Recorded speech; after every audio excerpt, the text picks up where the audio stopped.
Good morning guys, it's me again, Leticia's Kitchen. For today's vlog guys, magluluto tayo ng upo. So ito na yung magalang na gulay, upo. So ayan guys.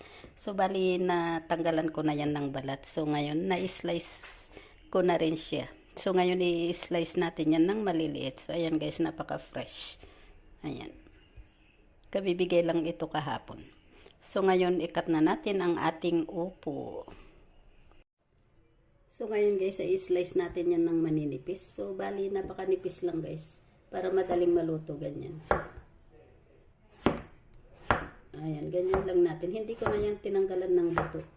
Kasi ano naman siya, yung bata pa yung ating upo. Kaya hindi matigas yung kanyang buto. So ganyan lang guys pag i-slice ko yan. And then i-fry ko ito ng yung dried shrimps. Kasi masarap ito sa dried shrimps. So, ayan. Ganyan, guys. Ito na pala, guys, yung ating upo. Ayan, nakalimutan kong video yung una kong ginawa. Pero ang una kong ginawa dyan ay naglagay ako ng mantika and then yung garlic. Prenay ko muna yung garlic hanggang sa naging brown. Saka ako naglagay ng hipon. So, yung hipon natin ay yung dried na hipon. Ayan, guys. Yung kulay pula na yan. Hipon yan. Ayan. Ayan, ayan yung masarap na hipon para sa ating gulay. So ngayon, itatakpan lang natin. Ayan, i-fry lang natin yan hanggang sa maluto yung ating upo.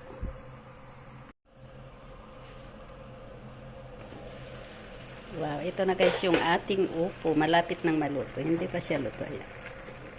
Pag na siya, nag-transparent and then luto na yan. Hindi pa siya transparent. Ayan.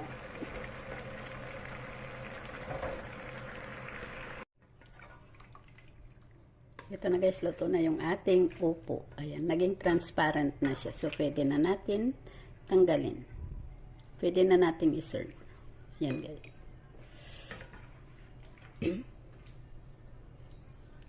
Ayan, ang dami kong niluto kasi ang dami namin. So, kaya marami. So, yan na guys yung ating upo. Ayan. Pwede nang i-serve. So, ayan lang guys. Thank you for watching. Please don't forget to click like and share. Thank you. Bye-bye. God bless.